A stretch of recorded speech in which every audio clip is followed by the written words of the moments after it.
Republicans in Washington have reached a new moment of truth on Obamacare, and not about whether they can repeal it. This time, it's about whether our Republican government can accept political limits, allow bipartisan compromise, and protect citizens from harm. Repealing and replacing Obamacare has been the top priority of Republicans for years. After Donald Trump captured the White House, it became the first order of business for the Republican-led House and Senate. The effort proceeded on two tracks. The Trump administration sought to undercut confidence and destabilize Obamacare markets, which, in turn, GOP lawmakers used to affirm arguments for repeal. Still, they failed, repeatedly. They had the Republican president they needed. But the chasm separating their promises from their policies, and the realities of eliminating a program that gave 20 million more Americans health insurance, rallied political opposition they could not overcome. Yet while they were failing, two senior senators negotiated a bipartisan backup plan. One is Patty Murray of Washington, ranking Democrat on the Senate Health Committee. With the two parties in budget stalemate under President Barack Obama, she negotiated a compromise with in-House Budget Chairman Paul Ryan in 2013. The other is Lamar Alexander of Tennessee, a former Republican governor, presidential candidate, cabinet secretary, member of the Senate leadership and now Health Committee chairman. Their deal accepts that Obamacare will remain law for at least the next 2 years. It gives states more flexibility for experimentation and allows the sale of more inexpensive catastrophic plans. Most importantly, it would assure 2 years of federal cost-sharing reduction payments to insurers. Those payments, which cost the government $7 billion last year, let insurers reduce out-of-pocket Obamacare costs for low-income Americans.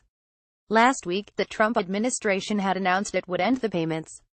The president denounced them as a Democratic payoff to insurance industry allies. In reality, however, those payments protect millions of the working-class voters candidate Trump won over in 2016.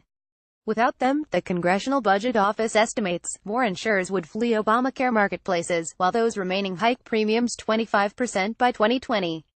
The CBO also projects a $21 billion rise in the deficit, since lost insurer subsidies would lead to higher Obamacare tax credits.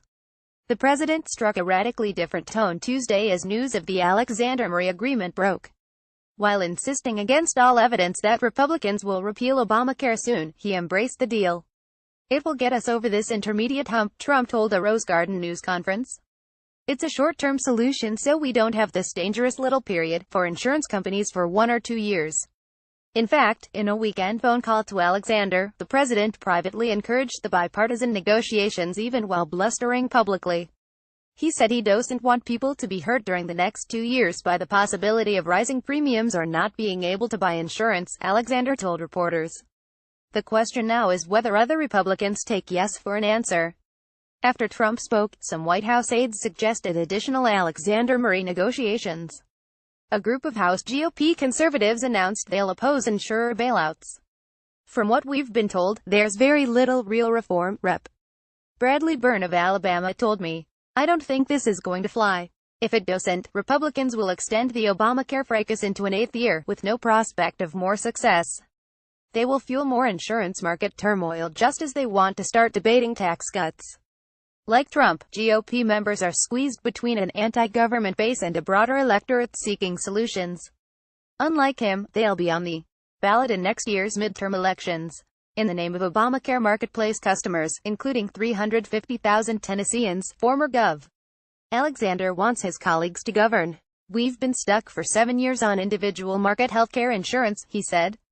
"That only affects about 6% of Americans, but every one of them is important.